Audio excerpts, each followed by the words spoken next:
नमस्कार, जय हिंद। यूनिवर्सल गुरु क्लासेस के ऑफिशियल यूट्यूब चैनल पर आप सभी का स्वागत है। और आज के इस वीडियो के माध्यम से हम एकेडमिक क्लास शुरू करने जा रहे हैं और ये एकेडमिक क्लास रहेगी प्रीवियस ईयर के क्वेश्चंस के ऊपर। वो क्वेश्चंस जो प्रीवियस एग्ज़ाम के अंदर पूछे गए हैं और +2 के बायोलॉजी से संबंध रखते हैं, यानी बायोलॉजी जो मेडिकल स्ट्रीम है +2 के अंदर उससे रिलेटेड है। और पीछे के जो एग्ज़ाम हुए हैं सीबीएसई बोर्ड के या एचपीएससी बोर्ड के, उनके अंदर आए हुए क्वेश्चंस हैं, उनको हम सॉल्व करेंगे। ये अनसॉल्व्ड क्वेश्चन पेपर है जो कि अभी फ़िलहाल स्क्रीन पर है। इनके हम क्वेश्चंस को सॉल्व करेंगे ताकि जो बच्चे अभी फ़िलहाल मेडिकल स्ट्रीम में अपीयर कर रहे हैं, अपनी फ़र्दर तैयारी कर रहे हैं एग्ज़ाम्स के लिए, उनके लिए ये काफ़ी ज़्यादा हेल्पफुल हो सके।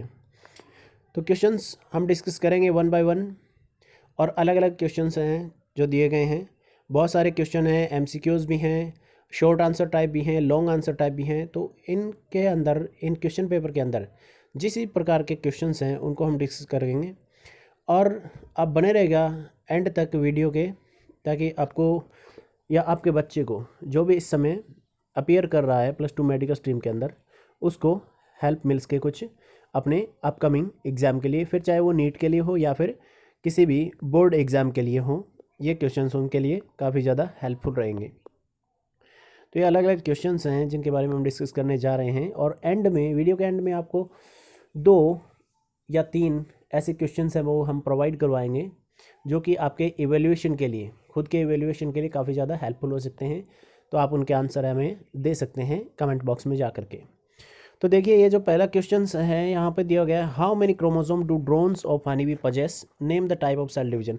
यानी इस क्वेश्चन के अंदर ये पूछा गया है कि जो ड्रोन होते हैं, हनी बी मधुमक्खियाँ जो होती हैं, उनके अंदर 3 कैटेगरी होती हैं, क्वीन होती हैं, वर्कर होता है, ड्रोन। तो इसमें पूछा गया है कि ड्रोन्स के अंदर कितने क्रोमोसोम्स होते हैं।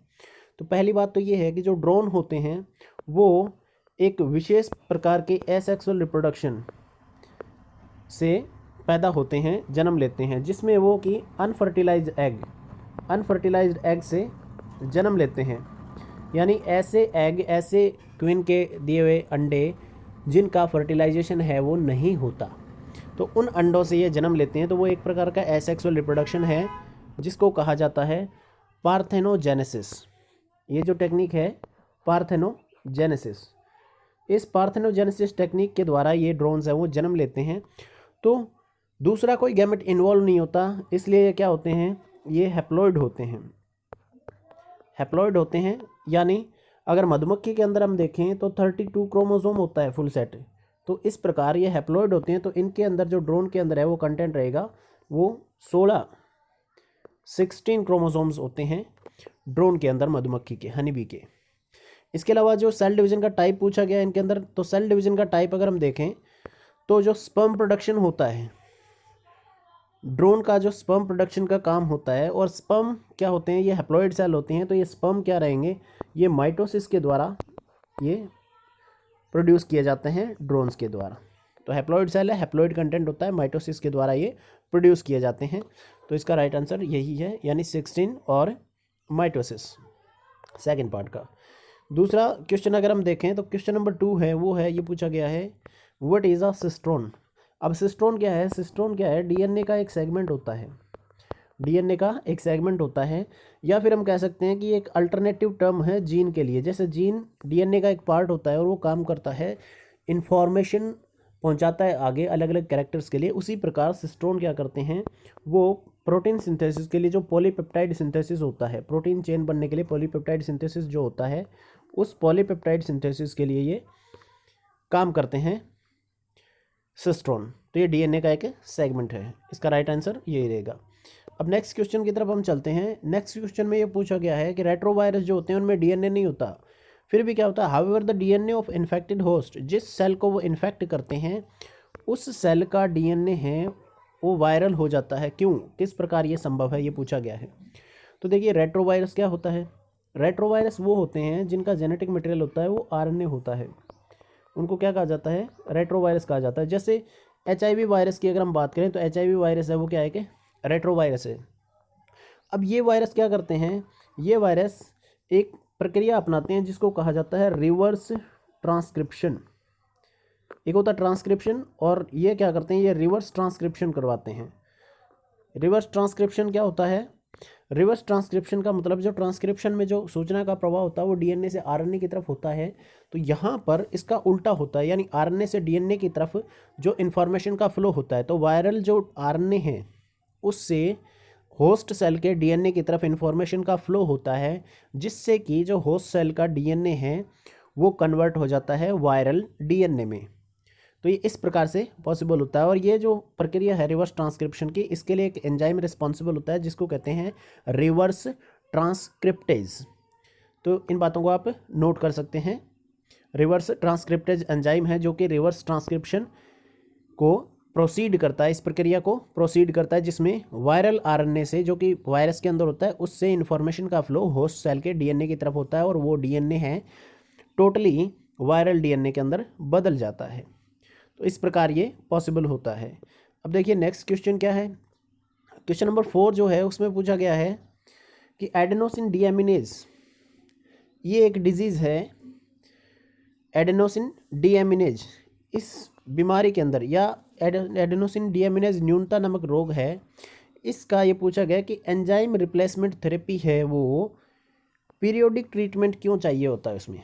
यानी जिन बच्चों में एडेनोसिन डीएमिनेज डेफिशिएंसी होती है उनके अंदर एंजाइम रिप्लेसमेंट थेरेपी के लिए पीरियोडिक ट्रीटमेंट यानी बार बार उपचार की आवश्यकता क्यों पड़ती है। क्योंकि ये जो एंजाइम रिप्लेसमेंट थेरेपी है बच्चों के अंदर जो दी जाती है एडेनोसिन डीएमिनेज डेफिशिएंसी के लिए, आमतौर पर जीन थेरेपी के द्वारा ये पॉसिबल होता है।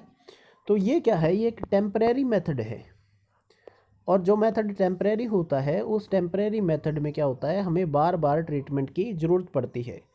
तो ये एंजाइम रिप्लेसमेंट थेरेपी है, ये एक टेम्परेरी मेथड है, इसलिए बार बार एडेनोसिन डीएमिनेज डेफिशिएंसी वाले बच्चों में पीरियोडिक ट्रीटमेंट की ज़रूरत पड़ती है।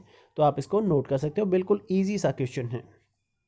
उसके बाद अगर हम नेक्स्ट क्वेश्चन की तरफ देखें, नेक्स्ट क्वेश्चन ये है कि जो मोटर गाड़ियाँ हैं, या list 2 advantage of use of unleaded petrol in automobile as fuel. अब अनलेडेड पेट्रोल, अनलेड का मतलब है जिसके अंदर लेड की मात्रा ना हो, ऐसे अनलेडेड पेट्रोल का क्या फ़ायदा है। पहली बात तो है कि ये पोल्यूशन कॉज नहीं करता।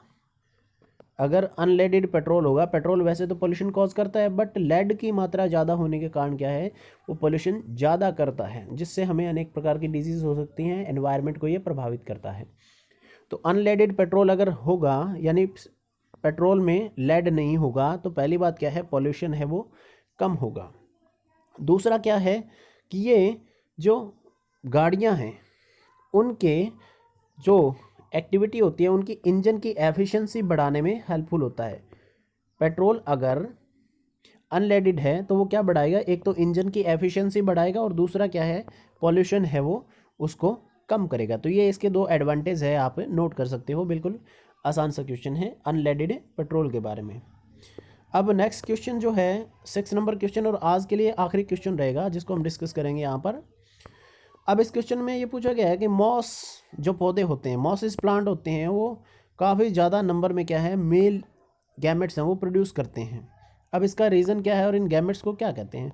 तो पहली बात, जो गैमेट होते हैं मॉसिस के, उनको कहा जाता है एंथ्रोजोइड्स। गैमेट को आप नोट कर सकते हो, क्या कहा जाता है, एंथ्रोजोइड्स। अब ये एंथ्रोजोइड्स यानी मेल गैमेट जो होते हैं एंथ्रीडिया में प्रोड्यूस होते हैं, यानी उनका मेल जो गोनेड होता है एंथ्रीडिया, वहाँ पर ये प्रोड्यूस होते हैं मॉस के अंदर। और पहली बात तो कोई भी ऑर्गेनिज्म है जिसके अंदर ये लार्ज नंबर ऑफ गैमेट बनते हैं, मेल गैमेट, उसका रीज़न ये है क्योंकि ये गैमेट क्या होते हैं, मोटाइल होते हैं, इन्हें फीमेल गैमेट तक क्या होता है, जाना पड़ता है ट्रैवल करके। तो उसी अपनी ट्रैवल के दौरान, अपनी यात्रा के दौरान, अपने ट्रांसफ़र के दौरान ये क्या होता है, इनमें से बहुत से ऐसे गैमेट होते हैं जो कि फीमेल गैमेट तक नहीं पहुंच पाते, यानी वो बीच में ही इनएक्टिव हो जाते हैं और डिस्ट्रॉय हो जाते हैं। तो इसलिए फीमेल गैमेट के साथ में फर्टिलाइज होने के लिए मॉसेस जो हैं काफ़ी सारे, या जो भी ऑर्गेनिज्म हैं वो number of gametes, male gametes produce करते हैं। और ऐसा ही केस है मॉसेस के साथ में, जो कि बहुत सारे मेल गैमेट्स या एंथ्रोजोइड प्रोड्यूस करता है ताकि वो कि उस फीमेल गैमेट को फर्टिलाइज करवाने में सक्षम हो सके। तो ये एक इम्पॉर्टेंट क्वेश्चन है अपने आप में। तो इन क्वेश्चंस के साथ हम आज के इस वीडियो को यहीं पर समाप्त करते हैं। ये अलग अलग 6 क्वेश्चंस हमने डिस्कस किए हैं। वैसे तो और भी क्वेश्चंस रहेंगे जो हम आपके लिए लेकर के आएंगे, और एंड में 2 क्वेश्चंस हम आपके लिए छोड़ना चाहते हैं। अगर आप उनका जवाब पता है तो आप उनको कमेंट बॉक्स में डाल सकते हैं। सर्च करिए और पढ़ते रहिए, देखते रहिए। अगर आपके लिए ये वीडियो हेल्पफुल हो किसी भी बच्चे के लिए तो आप इसको ज़्यादा से ज़्यादा फॉरवर्ड करिए ताकि और भी बच्चों की हेल्प हो सके। और अगर रिस्पांस अच्छा रहता है इसके प्रति तो हम ऐसी वीडियोस हैं वो प्रीवियस ईयर क्वेश्चन पेपर की और लेकर के आएंगे ताकि आपको आने वाले एग्ज़ाम में कोई भी प्रॉब्लम ना हो। और ऐसे अनसॉल्व्ड पेपर्स हैं वो हम सॉल्व करेंगे। अगर आपका भी कोई क्वेश्चंस हैं तो आप उनको कमेंट बॉक्स में डाल सकते हैं। नेक्स्ट वीडियो तक जुड़े रहिए आप हमारे साथ। तब तक के लिए थैंक यू। जय हिंद।